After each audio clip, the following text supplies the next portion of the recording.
The biggest myth about freedom is that you earn it by doing more. No, not true.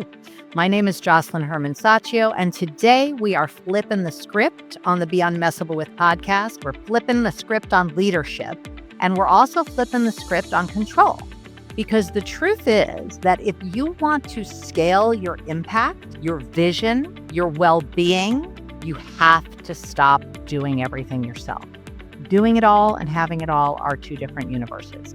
And for those of you who have built successful businesses, but you find yourself trapped in a cycle of overwhelm, this message is going to be the wake-up call that you need. I have been working with high-performing entrepreneurs for over 35 years, and I see this pattern all the time. It's so repeated, I can't even tell you.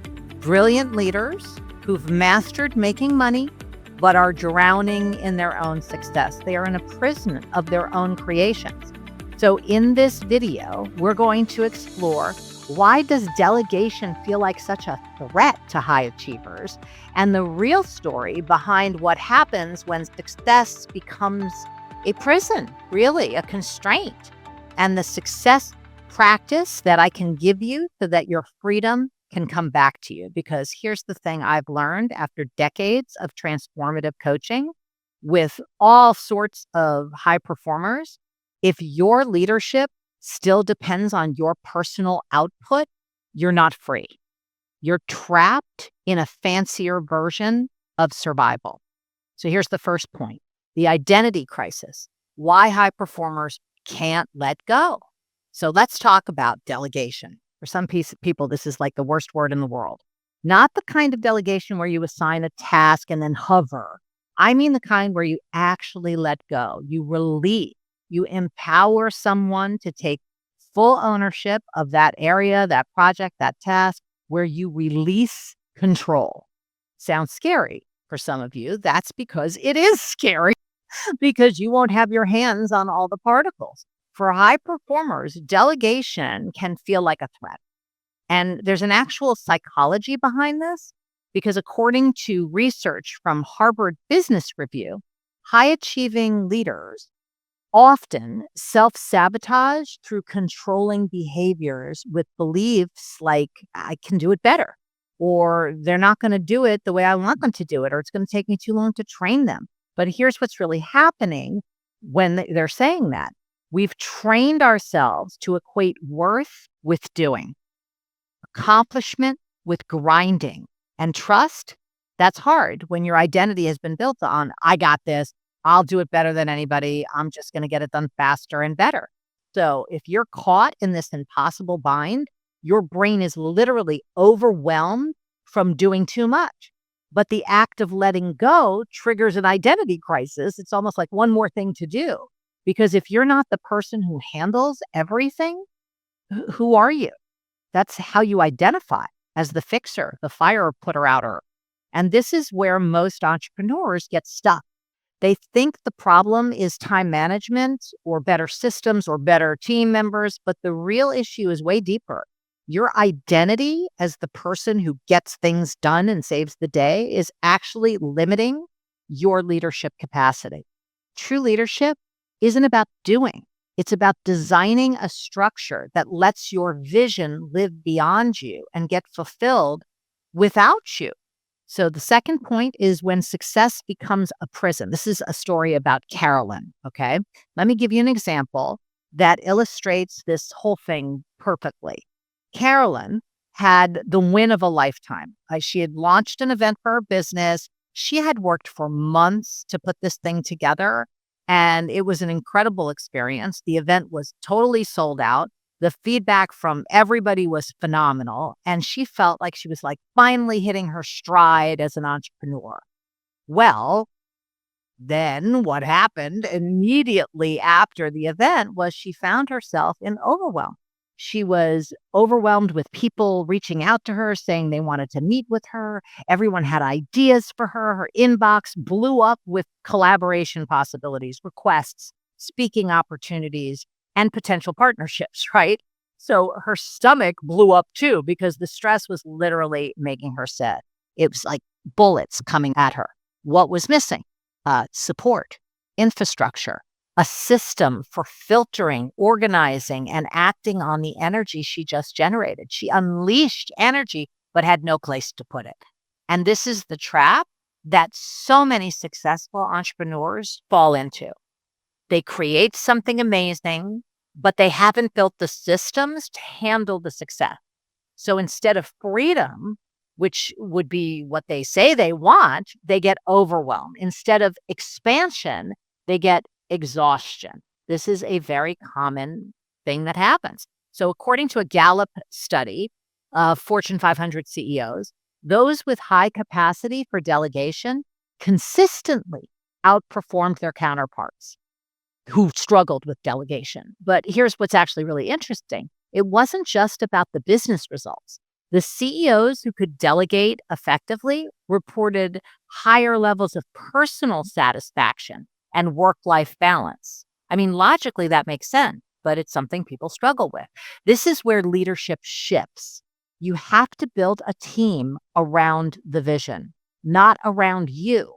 Because when you build everything around you, then you become the bottleneck. You're required for everything. Every decision has to flow through you. Every problem becomes your problem. Every opportunity becomes another item on your to-do list, on your already overwhelming to-do list. So you need to build the team around the vision, not around the person. Carolyn's story is so common because most entrepreneurs are taught to be the hero in their own story. But what if the real heroism is in creating something that can thrive without your constant involvement? Design yourself to be deleted, I like to say with my clients. The third point is the neuroscience of trust, why your brain fights with tooth and nail against delegation. Here's something that people don't understand about delegation. Your resistance to delegation is not just psychological, it's neurological. Like bizarre, right? Research from Psychology Today shows that when leaders delegate tasks, there's a fascinating brain chemistry response. On one hand, delegation triggers this oxytocin, the release, the trust hormone that creates social bonding. But simultaneously, it activates the same neuronal pathways associated with loss and grief. Let that sink in. Think about it. You are literally grieving the loss of control.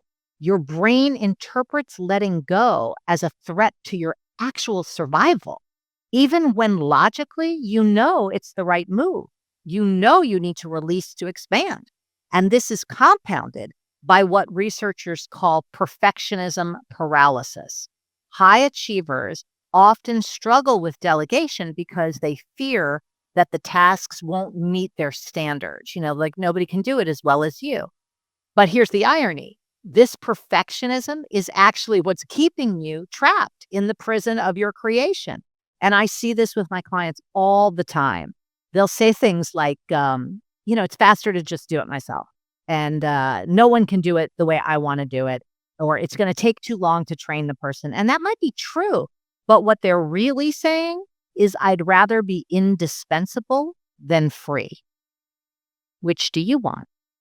The research is super clear on this. Leaders who embrace what we call the 80% rule, allowing others to do things 80% as well as they could, reclaim an average of 12 hours per week. 12 hours a week. That's a huge amount of time back in your life. And that's according to MindWire's delegation workshop data, not just according to Josselyne. But it's not just about time. Time is one thing. It's about what time represents. Those 12 hours are not just hours. They're your capacity to think strategically, to innovate, to create, to actually lead instead of just manage all the minutia. The Fortune 500 study that I mentioned earlier found something else interesting, okay? The most successful CEOs were not the ones who could do everything themselves. They were the ones who could create systems that worked without them. Design yourself to be deleted. Here's the fourth point, the 80% rule, your freedom formula. Those of my clients who follow this are so much more free than the ones who don't. Here's the practice that can change everything for you. And I want you to actually do this, not just think about it or have an insight about it. Okay. Actually implement this. Make a list of everything you're doing that someone else could do 80% as well as you. Just make a list. Everything you're doing that someone else could do 80% as well as you. And I know what you're thinking, but Josselyne, 80% is not good enough. I have standards after all. And I get it. But here's what I've learned after almost 4 decades of working with high performers and entrepreneurs and founders and executives is that perfect is the enemy of free. You want perfect or you want freedom? That 20% difference that you're holding on to is costing you your freedom, your sanity, and ironically, your effectiveness as a leader. It's also costing you your growth. You may not see it yet, but you will if you implement this. So here's how this works in actual practice. Pick one thing this week to fully hand off, not delegate with a bunch of check-ins and micromanaging. You're going to fully hand it off. I don't care if it's the laundry or the grocery shopping. If it's not something in your business, just to get the muscle going, document what done looks like, not how to do it. This is crucial. Most people delegate the task, but keep the thinking. So they tell someone what to do and how to do it, which means they're still doing all the mental work. So you're not really releasing or letting go. So instead, define the outcome. What does success look like with this outcome? What are the parameters? What's the deadline, the by when date? And then let them figure out how to do it. If they have questions, they'll come to you, but let them own it and let yourself be uncomfortable in the process. It will be uncomfortable, but that's where growth comes. Here's the truth. The discomfort of letting go is the price of your next level of freedom. It's worth it, though. I had a client who was spending 15 hours a week managing her social media. She was convinced that no one could capture her voice the way she could, obviously. We identified someone on her team who could do it like 80% as well as she did. She was terrified, though. I mean, it was like a nervous wreck to hand it over.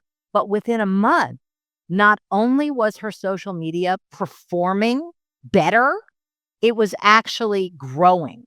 So why? Why is that? Because she was no longer the bottleneck. Her team member could post consistently without having to wait for approvals and her to figure out the design. She was answering comments quickly.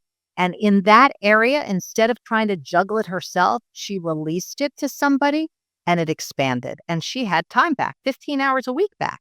And what did my client do with those 15 hours? Well, she used them to develop a whole new program that generated another 6 figures of revenue that year.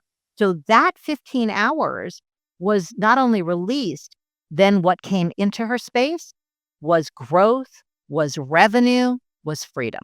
So you're not just freeing up time, you're freeing up your highest value capacity. So you can focus on things that only you should be doing. The 5th point is building systems, not dependencies. And that really means that you need to delegate backwards planning. Instead of you figuring out every step along the way of what has to happen and what results have to be produced and assigning the tasks and delegating the entire planning process, you got to give somebody the outcome that you want to have produced and let them create the backwards plan. Let them create the roadmap. Let them create the milestones. Letting someone else run operations, this is where most entrepreneurs get stuck. They'll delegate like little tasks, but they'll keep the operational decisions to themselves, not to themselves, but on themselves. But operations is exactly what you should be delegating because it's predictable, it's systematic, and it doesn't require your unique genius. Your unique genius needs to be in that creation space. Hiring help, even if it feels too early in your business, and I do hear this all the time, I'm not ready to hire yet. I don't know if I have the money. I can't afford it right now. But here's the question. Can you afford not to? Every hour you spend on tasks that somebody else could do is an hour that you're not spending on the things that only you can do. So saying yes to being supported, not just being the support. This is the mindset shift that changes everything. Most entrepreneurs are amazing at supporting other people, their team, their clients, their families, but they're horrible, like really terrible at getting support, receiving support. They think it makes them look weak or lazy, but the opposite is actually true. Accepting support is what allows you to show up as your highest self. It raises you up, not chips away at your power. Because here's one of the things I've learned. You weren't meant to build a vision alone. And leadership isn't about doing. It's about designing the structure that lets your vision live beyond you. So when you build systems instead of dependencies, something like magical starts to happen. Your business becomes an asset instead of a job where you're your own boss. Your team becomes empowered instead of dependent. And you become a leader instead of a glorified employee in your own company. Think about it. And if you are recognizing yourself in this video, in this pattern, then that you've built some sort of successful business that becomes your prison. I work with 6- and 7-figure entrepreneurs all the time, just like you, to break free from this cycle. The link in the description will allow you to explore working with me. You can book a call and we can just chat and see if there's a way that I can support you to fulfill on what you're creating. So let's bring this full circle. The biggest myth about freedom is that you earn it by doing more. The truth is exactly the opposite. Freedom comes from doing less. By designing systems that work without you, design yourself to be deleted. The identity crisis that you feel when you think about delegating, that's not weakness. That's your old self making room for your new self. That discomfort of letting go is not a sign that you're doing something wrong. It's a sign that you're doing something that matters. That's where discomfort comes in. Because, at the end of the day, your business should serve your life, not consume it. Your team should multiply your impact, not just execute your tasks. Your leadership should create something bigger than what you could ever create alone on your own. The 80% rule is not about lowering your standards. It's about raising your impact, elevating your legacy. When you free yourself from tasks that other people can do, you create space for the work that only you can do. And if you want to develop yourself in the art of having it all versus doing it all, watch the next video where we dive deeper into creating freedom and ease in your life, your relationships, and your business.